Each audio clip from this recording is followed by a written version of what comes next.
Integrity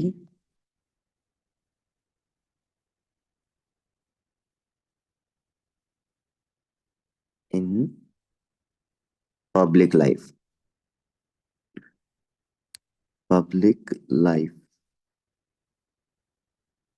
तो जो integrity की हमने डेफिनेशन देखी थी कि adherence to moral moral values, doing what is right even when no one is watching.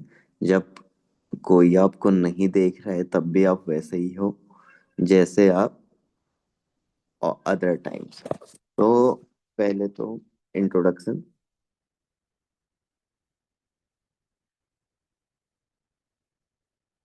किसी कोट से भी स्टार्ट कर सकते हो आप, और नॉर्मल डिफाइन करके भी।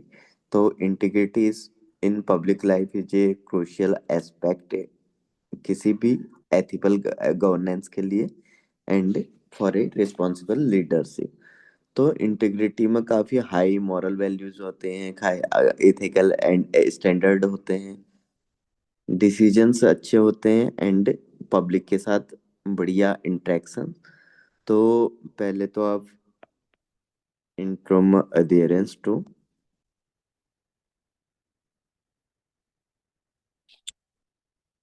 Moral principles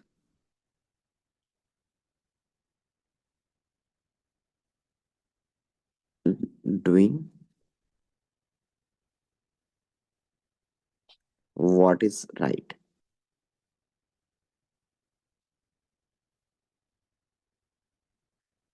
even when no one is watching.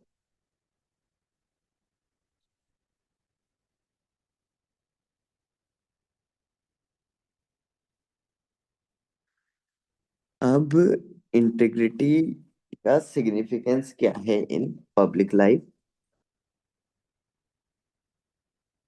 Significance of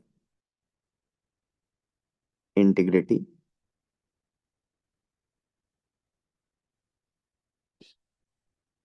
in public life.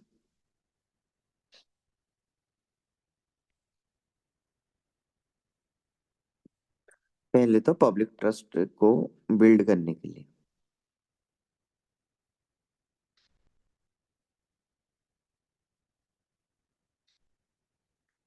तो डॉक्टर वर्गीज कुरियन कौन थे?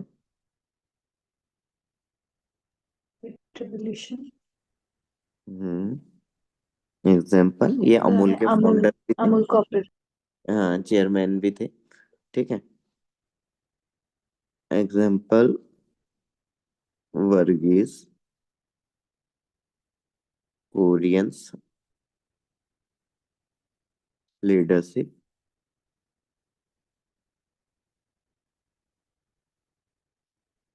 As chairman of Amul.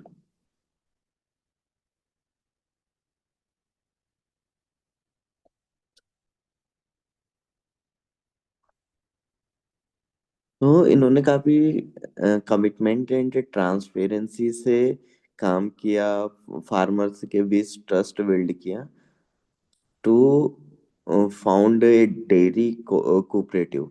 तो एक मॉडल ऑफ सक्सेस बना। कमिटमेंट टू ट्रांसपेरेंसी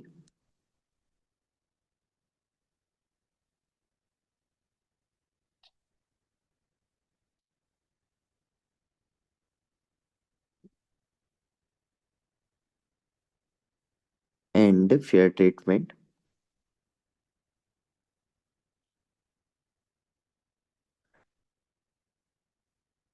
फार्मर्स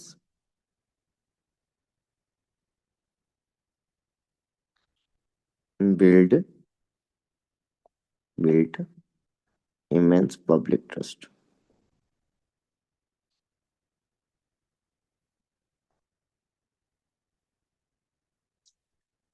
फिर एक डेयरी कोऑपरेटिव को फाउंड किया, जो एक पूरे देश के लिए सक्सेस का मॉडल बना। दूसरा आप कह सकते हो एथिकल डिसीजन मेकिंग के लिए।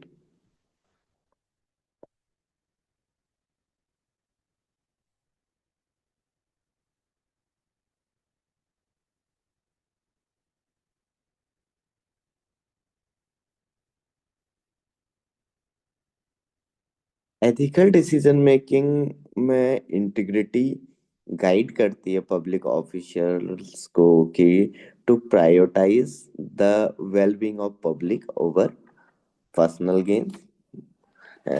ये काम आ सकता है आपके किसी भी पब्लिक वर्क में। तो एग्जाम्पल के लिए यहाँ पे भी टीएन सेशन का यूज हम कर सकते हैं।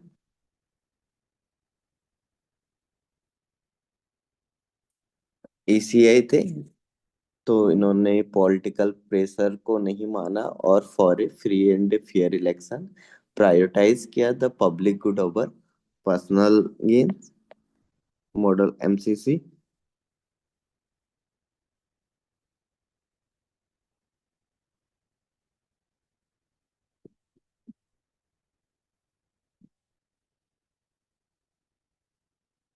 प्रायोरिटाइज पब्लिक गुड ओवर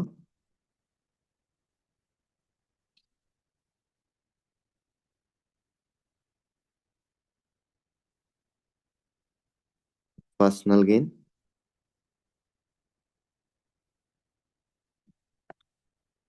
इसके बाद अकाउंटेबिलिटी एंड ट्रांसपेरेंसी भी इंश्योर आपकी इंटीग्रिटी ही करती है। फॉर एग्जाम्पल आप कह सकते हो कोई भी पब्लिक सर्विस के लिए जो ट्रांसपेरेंसी एंड अकाउंटेबिलिटी एक इंटीग्रल पार्ट है। तो फिर करप्शन प्रिवेंशन, एक पॉइंट हम ट्रांसपेरेंसी अकाउंटेबिलिटी का लिख ही लेते हैं। ट्रांसपेरेंसी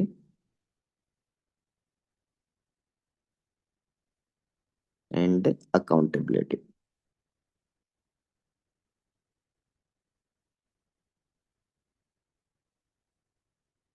उसके बाद आप integral to integral in public service.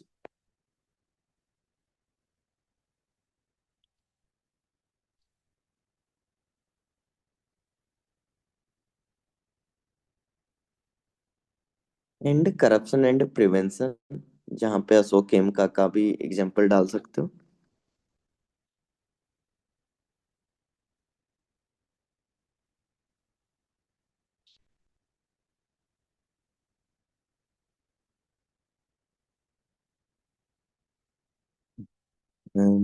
ये plays a key role in preventing corruption and fostering fairness.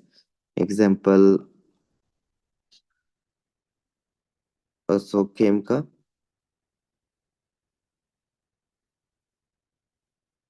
And public resource management के लिए भी इंटीग्रिटी काफी नेसेसरी होती है। Public resource management.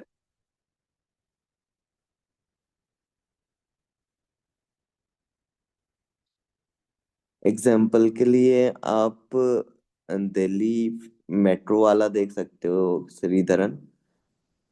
तो वो involve responsible handling of public fund. Involve responsible handling of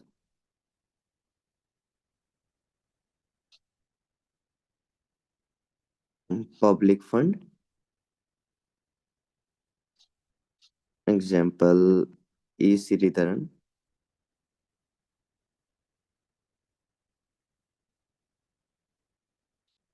Delhi metro.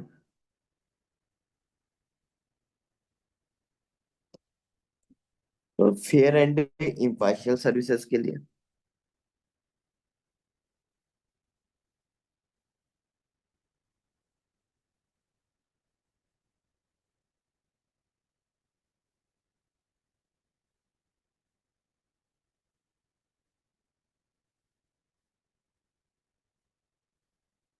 ensure equitable treatment and avoid favoritism in public services to avoid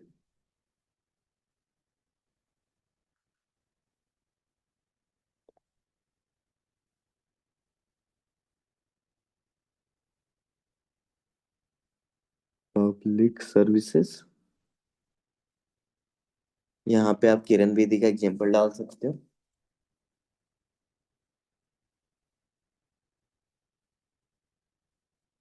Kiran Bedi in prison reform.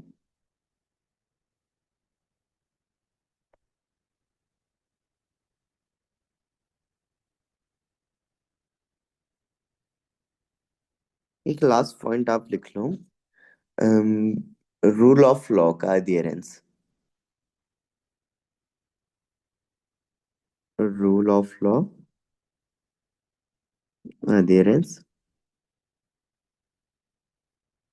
इसमें जो सैंड माफियाज के खिलाफ दुर्गा सती नागपाल ने किया था, तो लिख सकते हो कि involve operating with in legal framework. Involve operating with in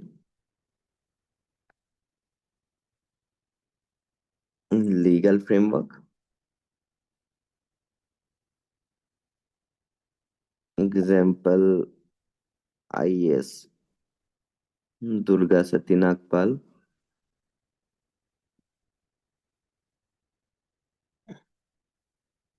fearlessly fought against the UP sand mafia.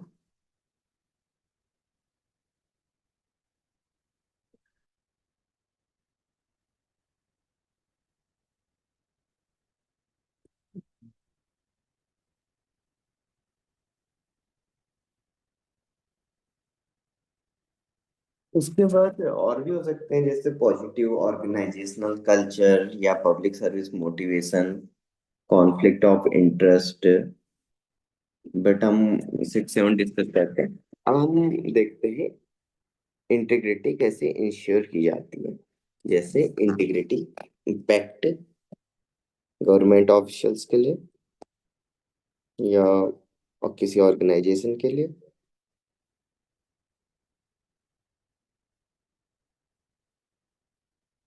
Integrity pact क्या है? एक कोलैबोरेटिव अग्रीमेंट है जो डिजाइन हुआ है to enhance transparency and accountability in public sector procurement activities. And जरूरी क्यों है ये? तो पहले एक एग्रीमेंट है bidders and vendors, public institutions, committed persons, officials जो दोनों साइड के हैं, कि कोई भी कॉन्ट्रैक्ट वगैरह या किसी भी स्टेज में करप्शन नहीं होगा, उसे रोकने के लिए। एंड इसके कोर फंक्शंस देखते हैं कुछ। आ गया तो ठीक है, नहीं तो आप किसी टॉपिक पे इनका एग्जांपल भी डाल देना।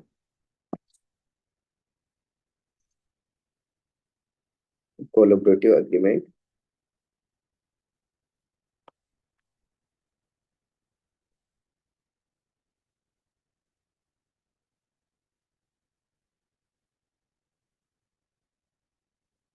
Design to enhance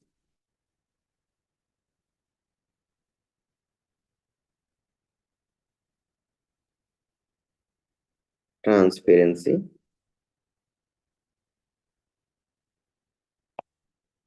and accountability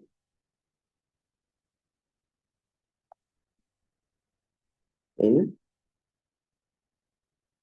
public sector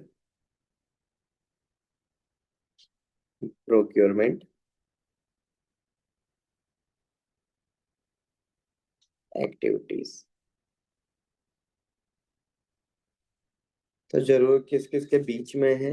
vendors, bidders, public institutions, committed persons. क्यों? रोकने के लिए any corrupt practices in any aspect of the contract at any stage. तो core purpose and function.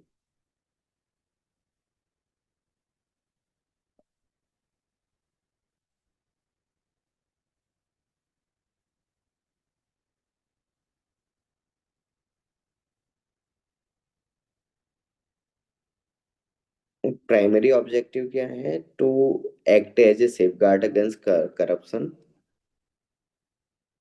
Primary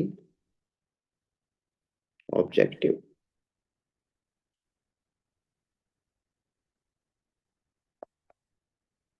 to act as safeguard against corruption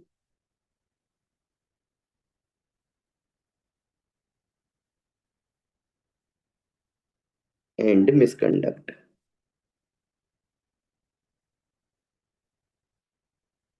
During procurement.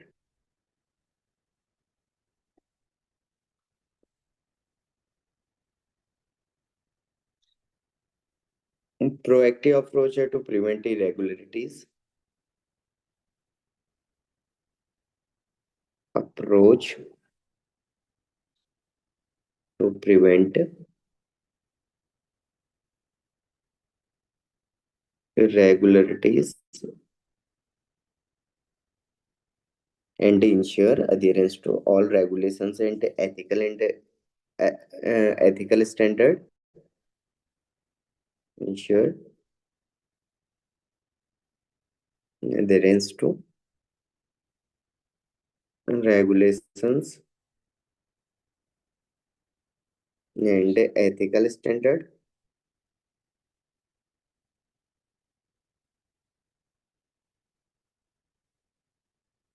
तो जो की element है of integrity pact वो है engagement of civil society organisations as an impartial and independent monitor. Engagement of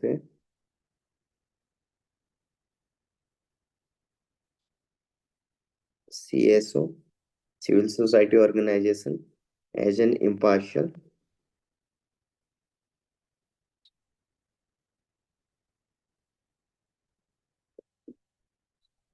and independent monitor.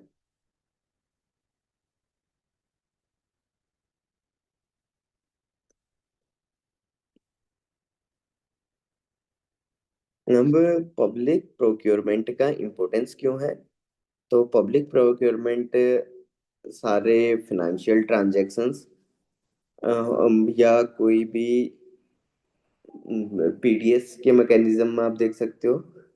तो यहाँ पे to ensure integrity transparency equity competitiveness काफी जरूरी होती है. तो CVC जो सेंट्रल विजिलेंस कमीशन है वो एक इंस्ट्रूमेंटल है इन promoting these values through it's vigilance in administration and oversight. तो रोल क्या है इसका? क्यों कॉन्सेप्चुलाइज हुआ है टू इंडोस बाय ये ट्रांसपेरेंसी इंटरनेशनल है जो उसने आगे किया था इज ए वैल्यूएबल टूल. लिख लेते हैं रोल क्या है.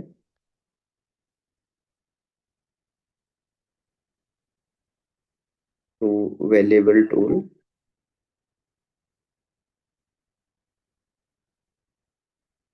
With in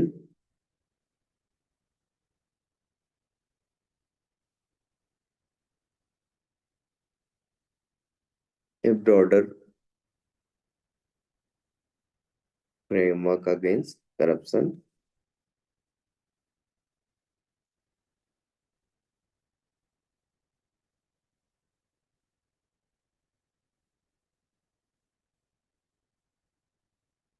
Empower stakeholders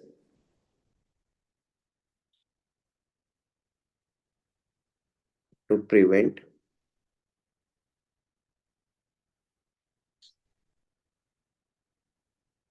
practices from the outset by fostering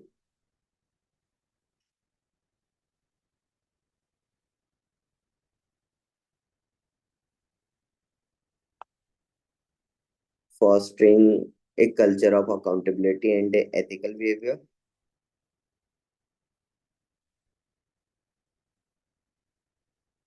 Culture of accountability या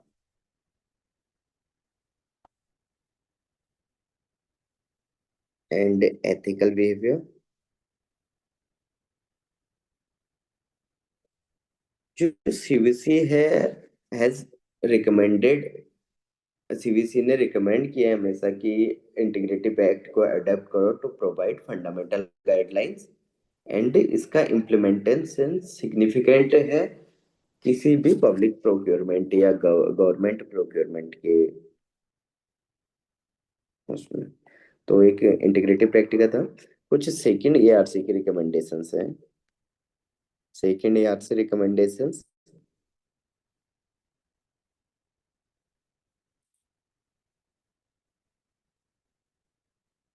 ऑन इंटीग्रिटी।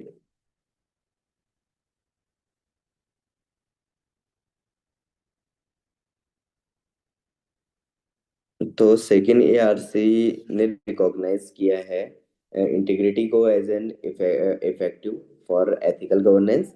तो उनकी जो रिपोर्ट है एथिक्स इन गवर्नेंस 2005 में आया। Report ethics in governance.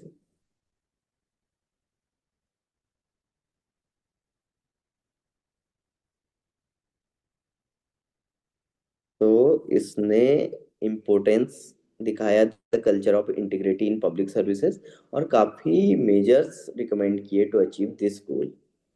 तो कुछ हम इनके रिकमेंडेशंस देखेंगे। emphasized the importance of fostering a culture of integrity in public services।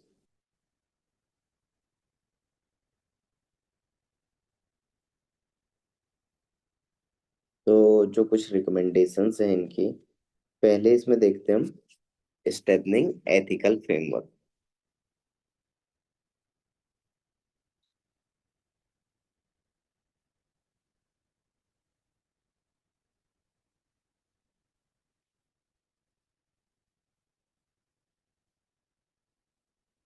तो developing and enforcing A comprehensive code of conduct for public servant, जो कुछ एरियाज को कवर करे like conflict of interest, gift and hospitality या misuse of public या official positions.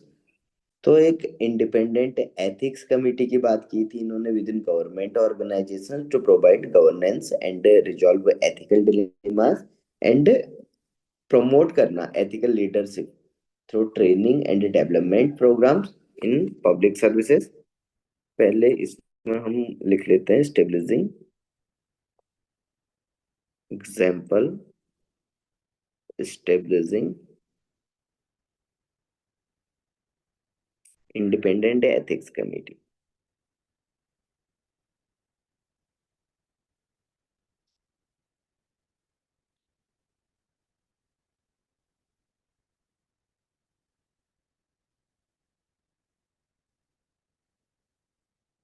Ethics committee within government organisation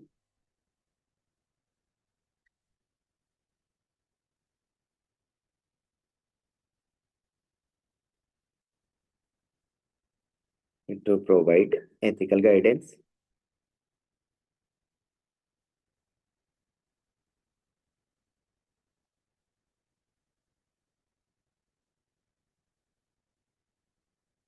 promoting transparency and accountability tools by using tools like RTI, promoting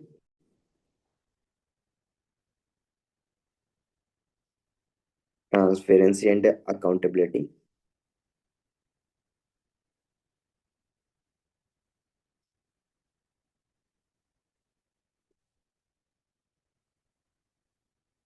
by use of RTI provisions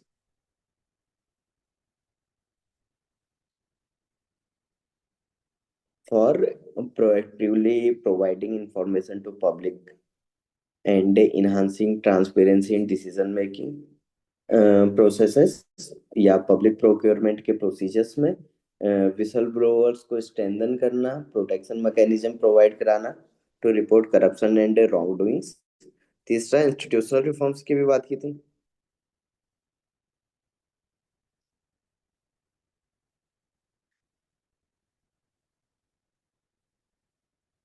reforming the CVC,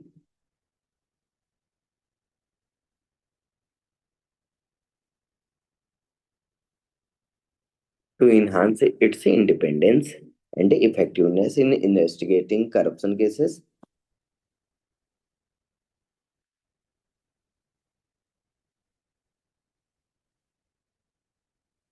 Independence and Lokayukta को establish करना हर states में.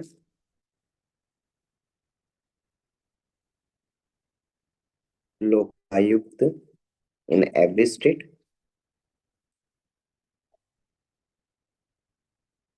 Judiciary को और strengthen करना to uphold rule of law. एक देखते हैं public participation and awareness.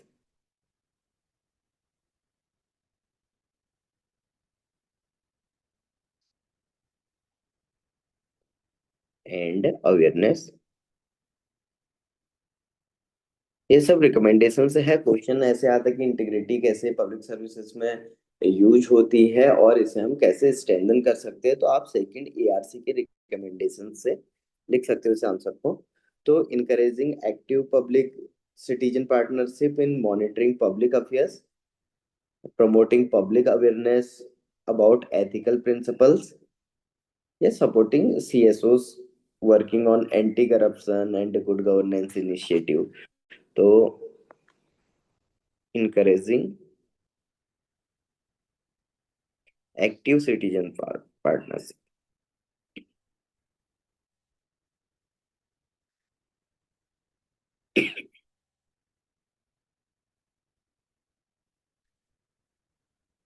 in monitoring public affairs.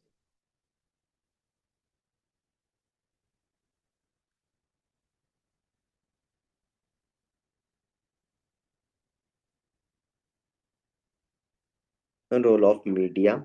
Next point,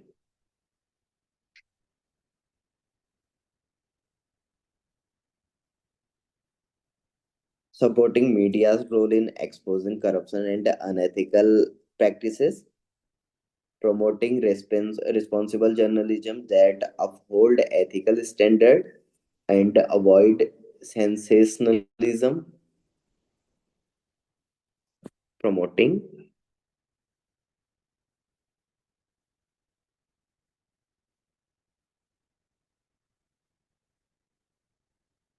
responsible journalism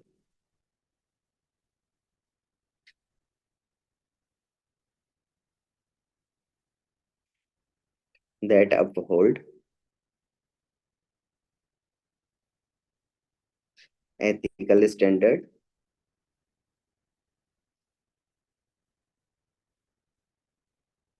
and avoid sensationalism.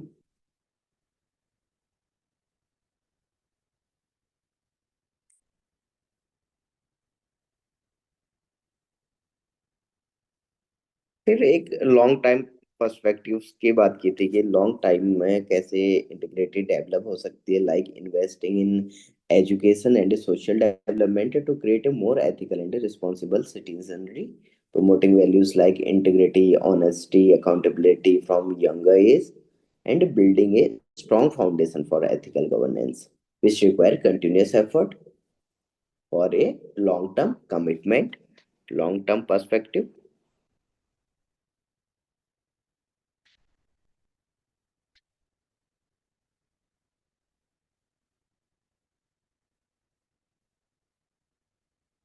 Investing in education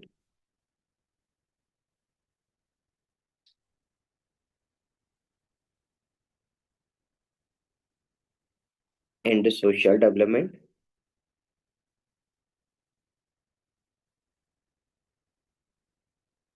एक एथिकल एंड रिस्पॉन्सिबल सिटीजन्स को बनाने के लिए प्रमोटिंग वैल्यूज लाइक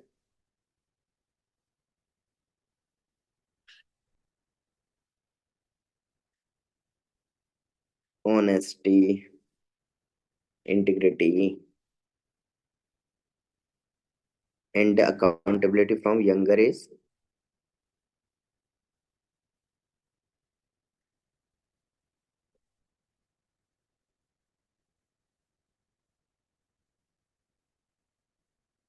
तो एक स्ट्रॉन्ग फाउंडेशन को बिल्ड करना इन एथिकल गवर्नेंस जो एक कंटिन्यूस एफर्ट चाहिए जिसके लिए, और लॉन्ग टर्म कमिटमेंट। तो जो भी रिकमेंडेशंस थी ये सेकेंड ईआर से की, ये हाईलाइट करती है comprehensive approach in promoting integrity in Indian governance. तो अगर इन वैल्यूज को इम्प्लीमेंट किया जाता है इफेक्टिवली, तो ये पहले तो डिफरेंट स्टेक होल्डर्स का कोलैब की जरूरत है। बाकी in like government official, CSOs, media, public work together, तो India can create a more ethical and transparent public services. तो ऐसे आप इसको कंक्लूड कर सकते हो। इसके बाद हम देखते हैं कुछ other values like impartiality, non partisanship and neutrality. Integrity से एक क्वेश्चन कंफर्म आता है हमेशा, और हर टॉपिक से एक एक क्वेश्चन, जैसे एप्टीट्यूड से एक आया था पिछली बार। आपको इम्पार्शियलिटी के बारे में, इम्पार्शियलिटी को कोई डिफाइन कर सकता है?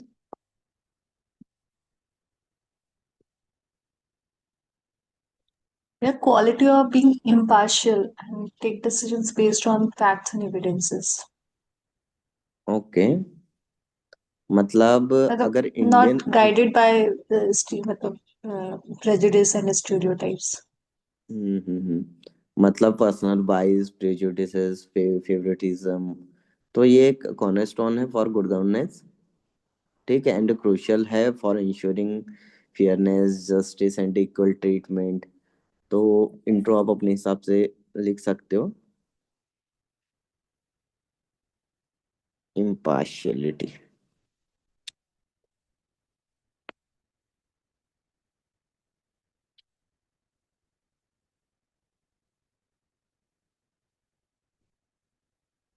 इम्पार्शियलिटी क्या है?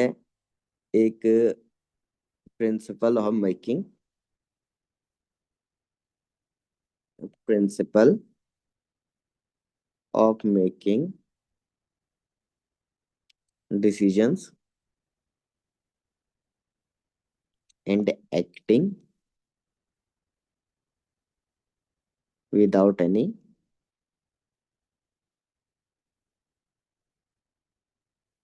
influence of personal bias,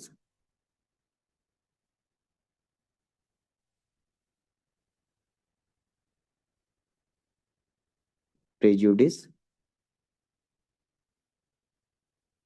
और favoritism।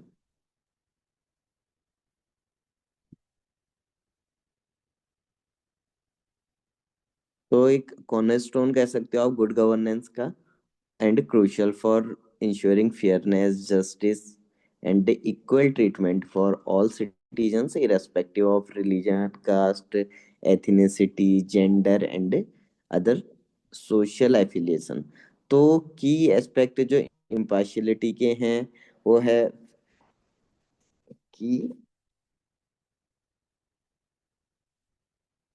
Aspects,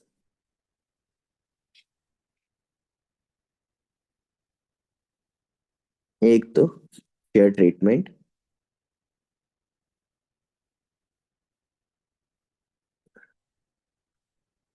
absence of bias,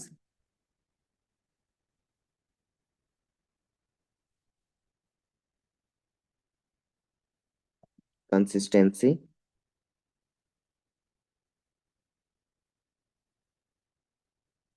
transparency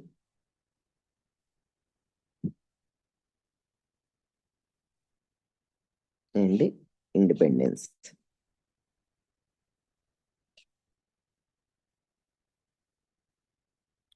तो फेयर ट्रीटमेंट यहाँ पे इम्पार्शियलिटी क्यों चाहिए? For treating everyone with equality and justice and equal opportunity देने के लिए। एंड बाइसनेस का absence, अगर इम्पार्शियल पर्सन या कोई भी एंटिटी जो फ्री होगा एंड प्री कंसीव्ड नोशन से या प्रेजुडिसेस से या प्रेफरेंसेस से, तो वो उसकी डिसीजन मेकिंग में काफी इन्फ्लुएंस कर सकता है। कंसिस्टेंसी, इम्पार्शियल अप्रोच कंसिस्टेंट होती है across all situations and individuals. तो ये सिमिलर सर्कमस्टेंसेस में सबको सिमिलरली ट्रीट करना है। ट्रांसपेरेंसी डिसीजन मेकिंग में काफी इंपॉर्टेंट है, which allowing all parties to understand how choices are reached या कोई भी जजमेंट आर रीच्ड। इंडिपेंडेंस क्यों, being impartial often involve. Independence मतलब आपको कोई भी एक्सटर्नल प्रेशर से आप इन्फ्लुएंस नहीं हो, that could compromise fair decision making. तो ये कुछ एक्सपेक्ट है, कुछ एग्जांपल्स भी देखते हैं कहाँ पे हम सिविल सर्विसेज में ये यूज होता है। एग्जांपल, पहले तो a civil sir allocating government resources.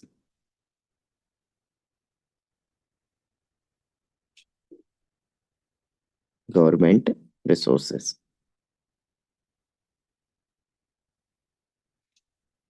आप यहाँ देखोगे लाइक, आप देख लो कोई ड्रॉट अफेक्टेड रीजन है, तो इम्पार्शियल जो सिविल सर्वेंट होगा वो डिस्ट्रीब्यूट करेगा water and relief material based on severity and need of affected communities, not favoring their own village या community. Example, allocating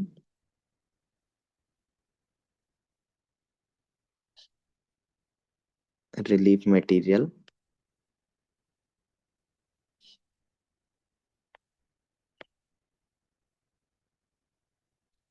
in disaster prone area based on severity of situation. Sorry, disaster affected लिख सकते हो, based on severity of situation, not favoring their own village.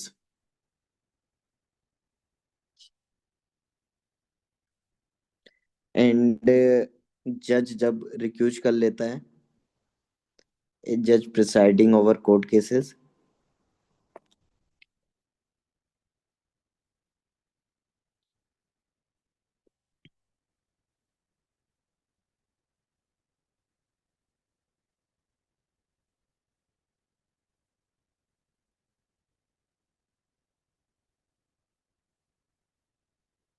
जब उसका कोई interest होता है वहां पे। And government official implementing A policy, तो वहां पे डिस्क्रिमिनेशन ना करे। फिर देखते हैं significance of impartiality in Indian governance.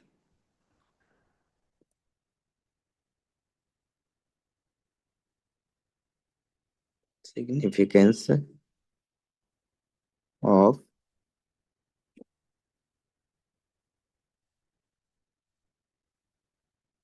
Impartiality in Indian governance.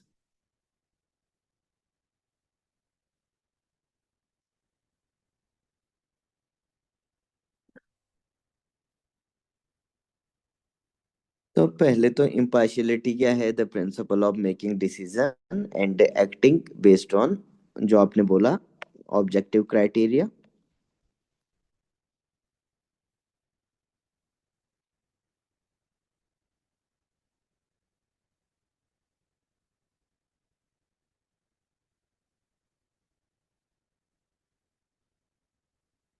And merit, it is the cornerstone of good governance in any society.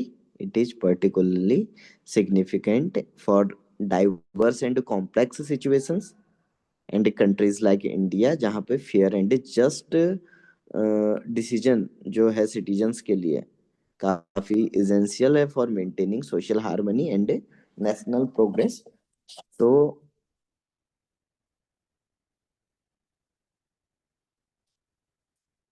पहले तो की reasons why impartiality is so important in Indian governance.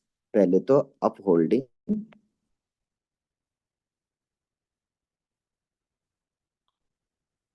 constitutional values.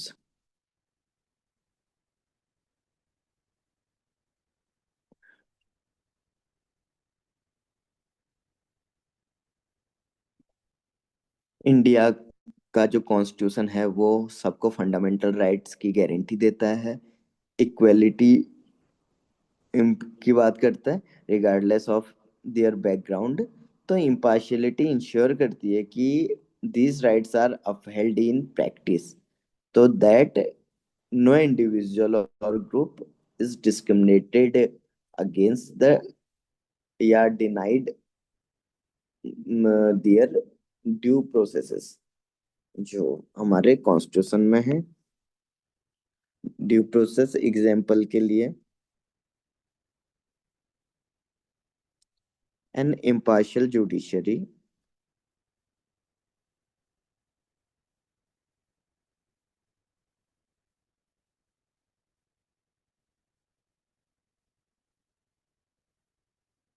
uphold FR of all citizens fundamental rights of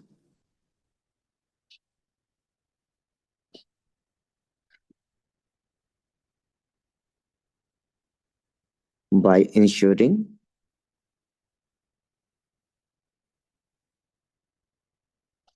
free trials and justice irrespective of individuals social या economic conditions. Second जो हमने integrity के लिए भी देखा ना, promote public trust.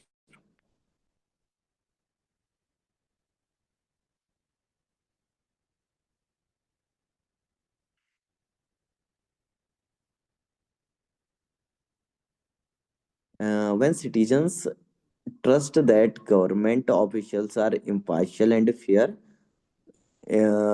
कोई भी पब्लिक एक्टिविटीज को डील करने में, तो एक डेवलप करता है एक sense of trust and confidence in government itself.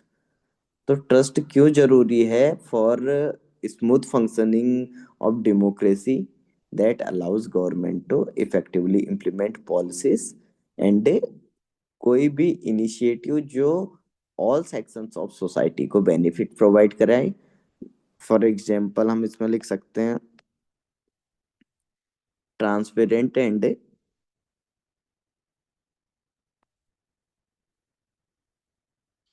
impartial election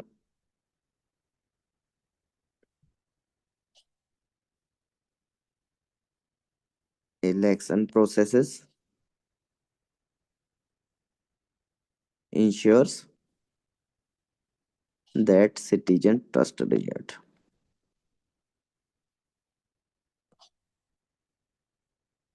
result and institution of election commission।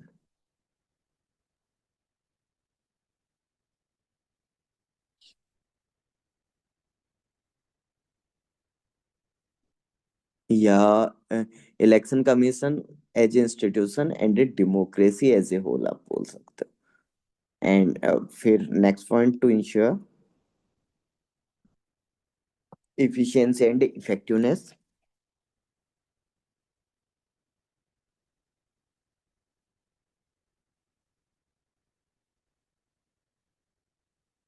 and effectiveness।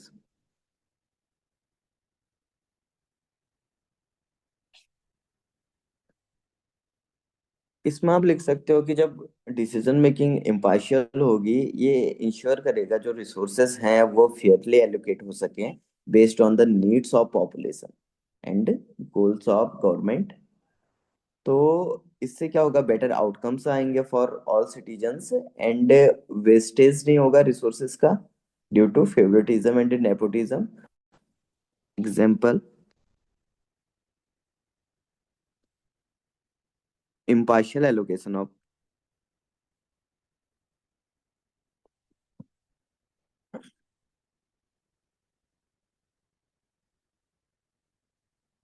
government fund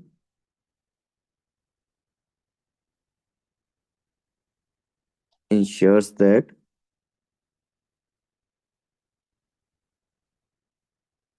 all regions, especially the underdeveloped one, all regions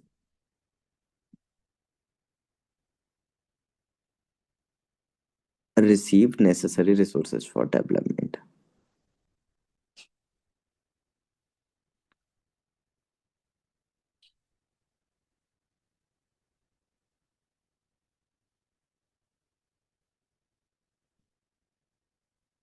corruption को prevent करने के लिए भी impartiality काफी जरूरी होती है। एक, दो, तीन, चार।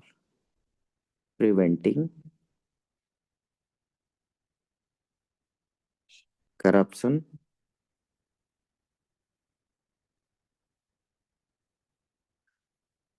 तो इम्पार्शियल ऑफिसर्स काफी कम चांसेस होते हैं कि वो ब्राइब्स ले या कोई भी other forms of corruption.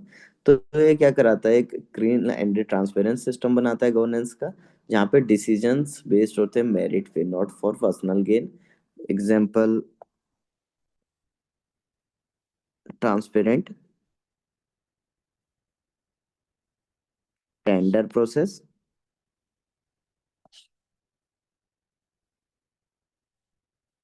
In public project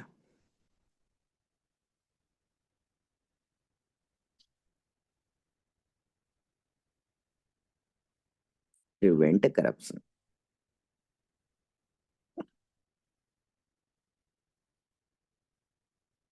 और क्या इंश्योर करता है कि जो कॉन्टैक्ट है वो कंपटीट, जो अच्छे कंपिटेंट जो बिडर्स हैं उनको मिले। Next, maintaining law and order.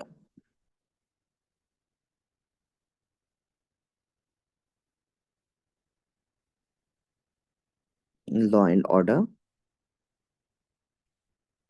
तो इसमें आप लिख सकते हो कि जो इम्पार्शियल लॉ एनफोर्समेंट एजेंसीज हैं वो काफी एसेंशियल है for maintaining law and order in society. जब सिटीजन बिलीव करता है कि पब्लिक एंड कोर्ट फेयर है, इम्पार्शियल है, तो वो काफी हाई चांसेस होते हैं कि वो कोऑपरेट करते हैं उनके साथ एंड कंप्लाई करते हैं with the law. For example आप कह सकते हो कि impartial policing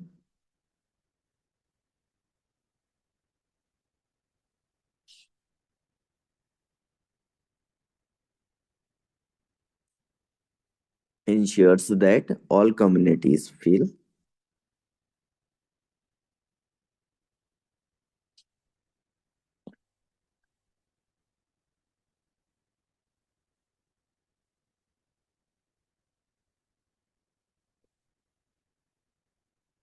secure and protected, and are more willing to report crimes and assisting in maintaining law and order. Secure and क्या लिख सकते हैं हम, feel protected and protected।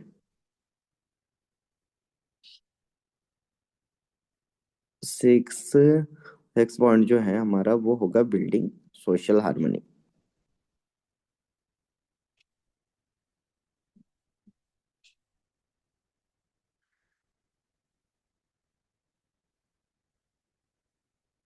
तो डाइवर्स सोसाइटी जैसे इंडिया है, जहाँ पे काफी रिलीजन्स हैं, एथनिक ग्रुप्स हैं, सोशल ग्रुप्स हैं, तो इम्पार्शियलिटी काफी इम्पोर्टेंट है for ensuring no groups feel marginalised and discriminated.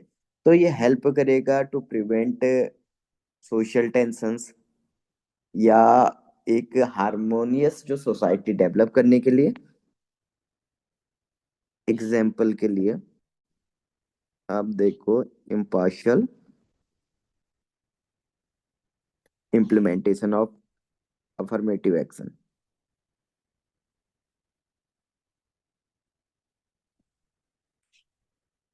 affirmative action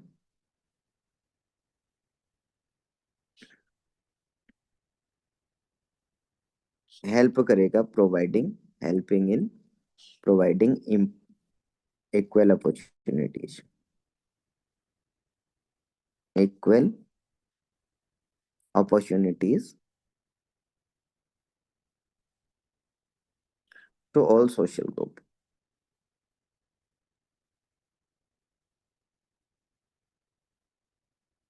जो फॉस्टर करेगा सोशल हार्मनी एंड इनइक्वालिटी को रिड्यूस करेगा। इसके बाद नेक्स्ट वैल्यू आती है नॉन पार्टीशनशिप एंड ऑब्जेक्टिविटी। इसको हम कल करेंगे अब। और एक होगा डेडिकेशन टू पब्लिक सर्विसेज। तो कोई भी सारी हमारी जितनी फाउंडेशन वैल्यूज है वो क्लियर हो जाएगी इससे। एंड लास्ट टॉपिक ये रहेगा कल। फिर फर्स्ट से स्टार्ट करेंगे हम। अच्छा, इसमें टॉलरेंस एम्पैथी वगैरह भी तो होगा। ओके, पहले इतना कर लेते हैं।